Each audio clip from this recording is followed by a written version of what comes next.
cuando yo empecé a difundir las ideas de Ayn Rand y hablaba de egoísmo, la primera reacción que tenía de la gente es: ¿cómo podés hablar de egoísmo siendo como virtud, cuando todo el mundo sabe que es un gran defecto?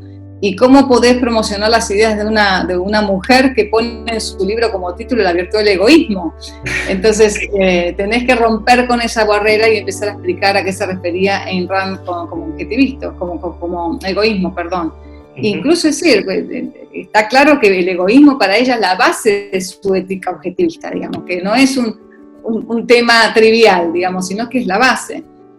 ¿Pero a qué se refiere a esto? Digamos, yo creo que el gran error acá que hay en Latinoamérica en el concepto de egoísmo es que eso lo explican muy bien los objetivistas, ¿no?, del Ayn Rand Institute, es que uno tiende a hacer un package, lo que llaman un package deal, un paquete doble, en donde pones dentro del concepto de egoísmo dos definiciones que no necesariamente van juntas.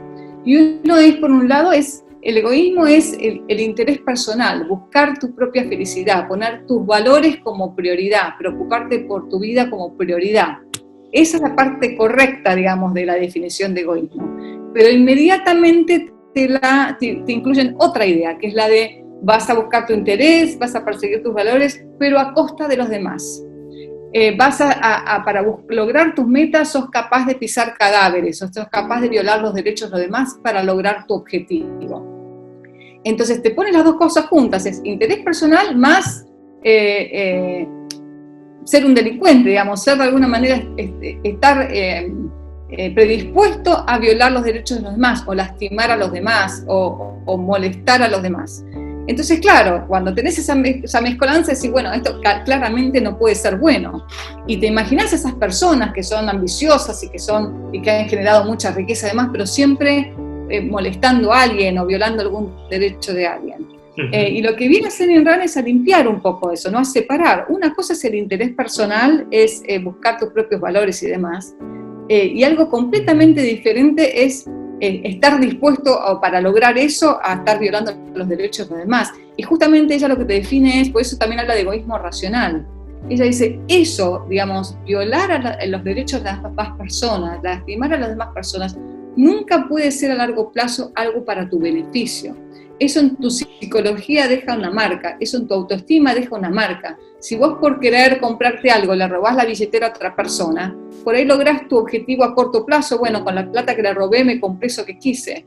Pero a largo plazo, en tu autoestima, cuando te mirás en el espejo, lo que ves es un ladrón. Es decir, nunca puede ser eso egoísta, no puede ser en beneficio tuyo.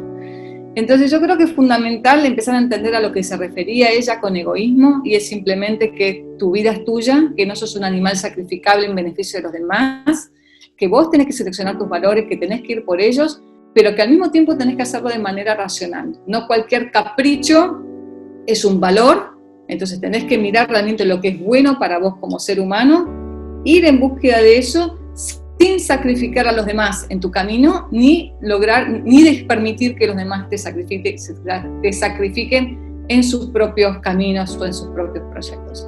Entonces, y yo creo que es muy importante eso, porque hay muchas falsas dicotomías, y que ahora sos derecho o sos de izquierda, o sos egoísta y sos el dador y sos el bueno, o sos el que toma y sos capaz de lastimar a los demás.